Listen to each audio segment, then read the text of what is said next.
Hello दोस्तों, स्वागत है आप सबका जीएस विथ लेंस पर। यह चैनल आपका स्टडी पार्टनर है, जहां हम बोरिंग टॉपिक्स को इंगेजिंग बनाएंगे और कॉम्प्लेक्स कॉन्सेप्ट्स को सिंप्लीफाई करने की कोशिश करेंगे। अभी हम लोग प्रेसिडेंट ऑफ इंडिया वाला चैप्टर पढ़ रहे हैं और इस स्लाइड में हम बात करेंगे प्रेसिडेंट के टर्म, उनके रिमूवल और री इलेक्शन के रूल्स के बारे में। तो चलिए दोस्तों, शुरू करते हैं आज का वीडियो। तो देखिए, प्रेसिडेंट का पद एक फिक्स टाइम पीरियड के लिए होता है, लेकिन कुछ स्पेशल केसेज में उनका टेन्योर बढ़ भी सकता है या फिर उनको रिमूव भी किया जा सकता है। तो चलिए इसे एक एक करके समझते हैं। तो सबसे पहले बात करते हैं कि भारत के राष्ट्रपति का टेन्योर कितना होता है। तो the term of the president of India is 5 years.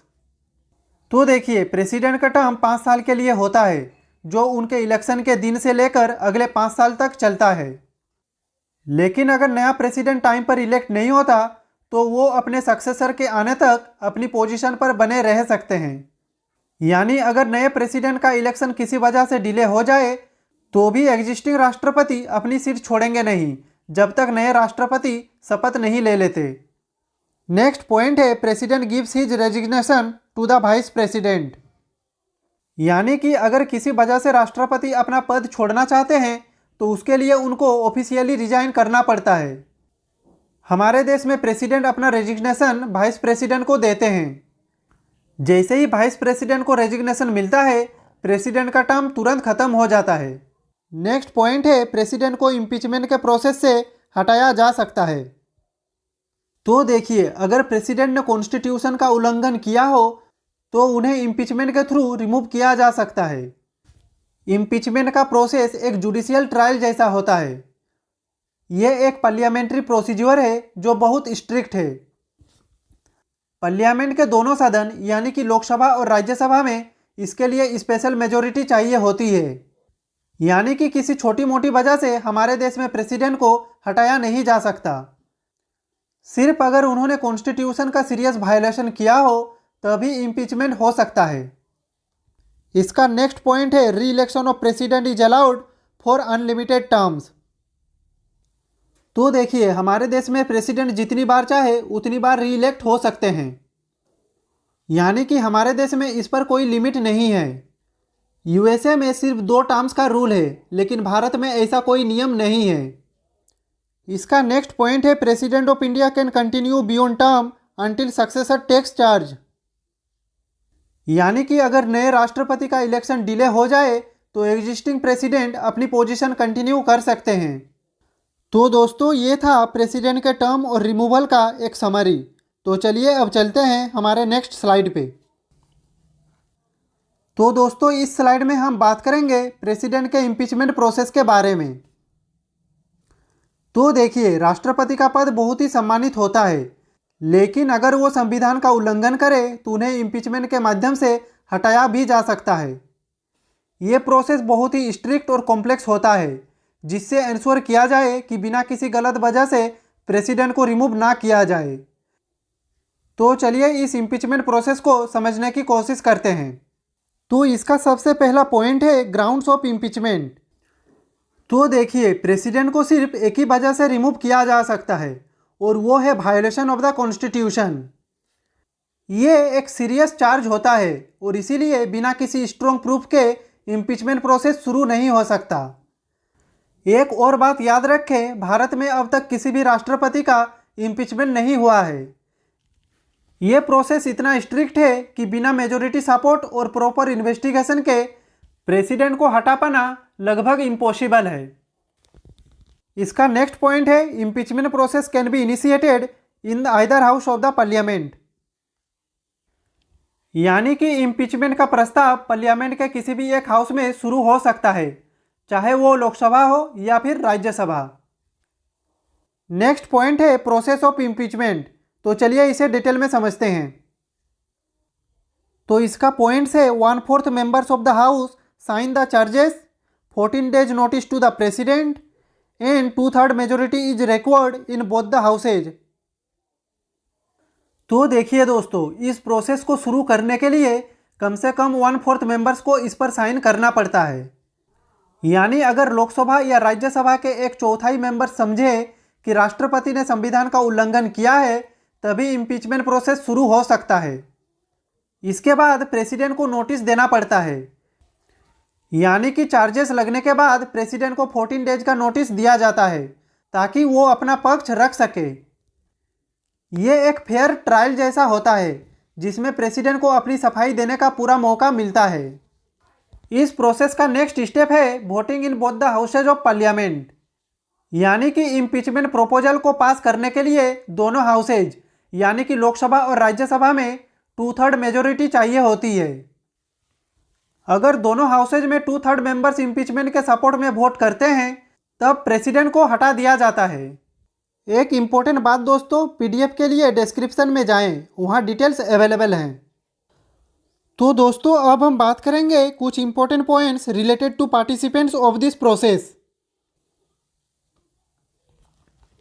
तो देखिए, ये एक क्वासी जुडिशियल प्रक्रिया होती है और ये सिर्फ पार्लियामेंट के माध्यम से होती है। अब यहाँ दो इम्पोर्टेंट बातें समझना जरूरी है। पहला है नॉमिनेटेड मेंबर्स कैन पार्टिसिपेट, यानी कि लोकसभा और राज्यसभा के नॉमिनेटेड मेंबर्स इम्पीचमेंट प्रोसेस में पार्टिसिपेट कर सकते हैं। मतलब ये एमपीज राष्ट्रपति के विरोध में वोट दे सकते हैं अगर इम्पीचमेंट मोशन आता है, लेकिन ध्यान रहे ये लोग राष्ट्रपति के इलेक्शन में वोट नहीं करते।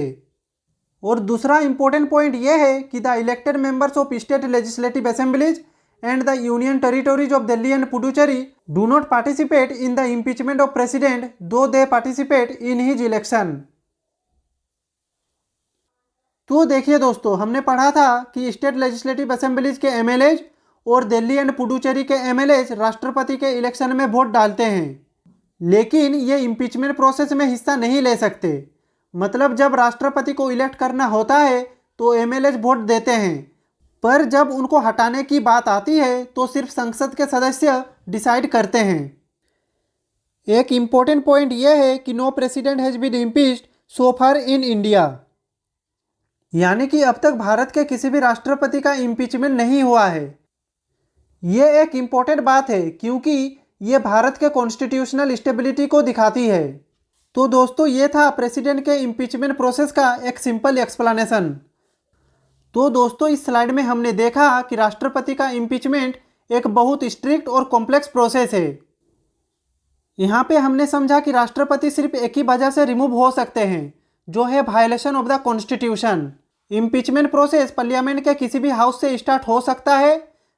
कम से कम 1/4 मेंबर्स को चार्जेस पर साइन करना होता है। राष्ट्रपति को 14 दिन का नोटिस दिया जाता है। दोनों हाउसेज में 2/3 मेजोरिटी से वोटिंग होनी चाहिए और नॉमिनेटेड एमपीज पार्टिसिपेट करते हैं, लेकिन दिल्ली एंड पुडुचेरी के एमएलएज नहीं। तो चलिए दोस्तों अब चलते हैं हमारे नेक्स्ट स्लाइड पे। तो इस स्लाइड में हम बात करेंगे वैकेंसी इन प्रेसिडेंट्स ऑफिस के बारे में। तो सबसे पहले देखते हैं प्रेसिडेंट के ऑफिस में वैकेंसी होने का कारण। तो चलिए शुरू करते हैं। तो सबसे पहला रीजन है एक्सपायरी ऑफ टेन्योर। तो देखिए, प्रेसिडेंट का टर्म 5 साल का होता है और जब ये समाप्त होता है तो उनकी सीट वैकेंट हो जाती है। इसका दूसरा रीजन है रेजिग्नेशन, यानी कि अगर प्रेसिडेंट अपने पद से इस्तीफा दे देते हैं तो वैकेंसी हो जाती है। इसका तीसरा रीजन है रिमूवल बाय इम्पीचमेंट, यानी कि अगर प्रेसिडेंट को इम्पीचमेंट प्रोसेस के थ्रू हटा दिया जाए तो भी सीट खाली हो जाती है। चौथा रीजन है बाय डेथ, यानी कि अगर प्रेसिडेंट की मृत्यु हो जाए तो नेचुरली वैकेंसी क्रिएट हो जाती है। इसका लास्ट रीजन है डिस्क्वालिफिकेशन। तो देखिए, अगर प्रेसिडेंट डिस्क्वालीफाई हो जाए या उनका इलेक्शन वॉइड डिक्लेयर हो जाए तो उनका पद खाली हो जाता है। तो दोस्तों ये थे कुछ मुख्य रीजन्स जिनके वजह से प्रेसिडेंट के ऑफिस में वैकेंसी हो सकती है।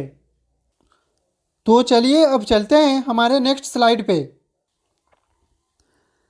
तो दोस्तों इस स्लाइड में हम बात करेंगे प्रेसिडेंट के पद की वैकेंसी होने पर इलेक्शन किस तरह से होता है और उसके नियम क्या है। तो चलिए शुरू करते हैं।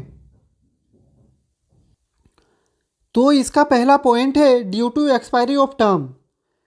तो in such cases election must held before the term expires, outgoing president continues if delayed and vice president does not act as president. तो देखिए, प्रेसिडेंट का टर्म 5 साल के लिए होता है और उसके समाप्त होने से पहले नया प्रेसिडेंट चुना जाता है। लेकिन अगर किसी वजह से इलेक्शन डिले हो जाए तो जो एग्जिस्टिंग प्रेसिडेंट है वो अपने पद पर बने रहते हैं जब तक नए प्रेसिडेंट का चुनाव ना हो जाए। एक इम्पोर्टेंट बात यह है कि वाइस प्रेसिडेंट इस दौरान प्रेसिडेंट का काम संभालते नहीं हैं, मतलब आउटगोइंग प्रेसिडेंट ही काम करता है जब तक नया प्रेसिडेंट चार्ज ना ले ले। इसका नेक्स्ट पॉइंट है due to resignation, removal, death और otherwise. In such cases election must be held within 6 months and the new president will be given the full term of 5 years from the assumption of charge। यानी कि अगर president resign कर दे, उनका impeachment हो जाए, उनकी death हो जाए या किसी और वजह से उनका पद खाली हो जाए तो इलेक्शन 6 महीने के अंदर करा लेना जरूरी होता है। यहाँ पे ये याद रखें, नया प्रेसिडेंट पूरे 5 साल का टर्म पूरा करेगा, चाहे पिछले प्रेसिडेंट का कितना भी टाइम बचा हो। यानी कि मान लीजिए एक प्रेसिडेंट के टेन्यूर के सिर्फ 2 साल ही बचे थे, फिर भी जो नए प्रेसिडेंट का चुनाव होगा उसका टर्म पूरे 5 साल के लिए होगा। तो दोस्तों, ये थे रूल्स प्रेसिडेंट के इलेक्शन के रिगार्डिंग जब वैकेंसी हो जाए। तो चलिए अब चलते हैं हमारे नेक्स्ट स्लाइड पे। तो इस स्लाइड में हम बात करेंगे who acts as the president in case of vacancy. यानी कि अगर प्रेसिडेंट का पद खाली हो जाए तो उस वक्त कौन प्रेसिडेंट का काम संभालता है। तो चलिए समझते हैं। तो in this case vice president acts as president. यानी कि अगर प्रेसिडेंट का पद खाली हो जाए, चाहे रेजिग्नेशन, इम्पीचमेंट, डेथ या किसी और वजह से, तो वाइस प्रेसिडेंट प्रेसिडेंट का काम संभालते हैं। ये तब तक होता है जब तक नए प्रेसिडेंट का चुनाव नहीं हो जाता। इसका नेक्स्ट पॉइंट है if president is unable to perform his duties then vice president discharge duties. यानी कि अगर किसी वजह से प्रेसिडेंट अपने ड्यूटीज परफॉर्म नहीं कर पा रहे हैं, जैसे बीमारी या किसी और वजह से उनका एब्सेंस हो जाए, तो वाइस प्रेसिडेंट उनका काम संभालते हैं। ऐसे केसेज में जब प्रेसिडेंट वापस ड्यूटीज लेने के लिए तैयार हो जाए तो वाइस प्रेसिडेंट उनको रिस्पॉन्सिबिलिटीज वापस दे देते हैं। इसका नेक्स्ट पॉइंट है if vice president's office is also vacant then chief justice of India और सीनियर मोस्ट जज of supreme court acts as president. यानी कि अगर वाइस प्रेसिडेंट भी नहीं है तो chief justice of India president का काम संभालते हैं, और अगर चीफ जस्टिस ऑफ इंडिया का पद भी वैकेंट हो तो सुप्रीम कोर्ट के सीनियर मोस्ट जज एक्टिंग प्रेसिडेंट बनते हैं। तो हमारा नेक्स्ट पॉइंट है राइट्स ऑफ एक्टिंग प्रेसिडेंट। तो he enjoys all powers and benefits of president.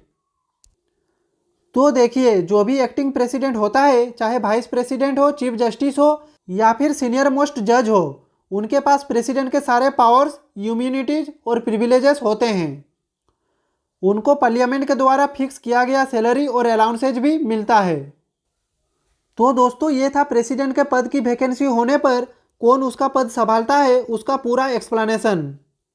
तो दोस्तों, आज के लिए बस इतना ही, और नेक्स्ट वीडियो में हम बात करेंगे different powers and function of president.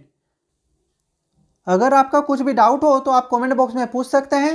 एक और बात, अगर आपको ये वीडियो पसंद आई हो तो लाइक करें, कमेंट करें, शेयर करें और ऐसे ही वीडियो देखने के लिए चैनल को सब्सक्राइब करें। तो मिलते हैं नेक्स्ट वीडियो में, तब तक के लिए खुश रहिए, स्वस्थ रहिए।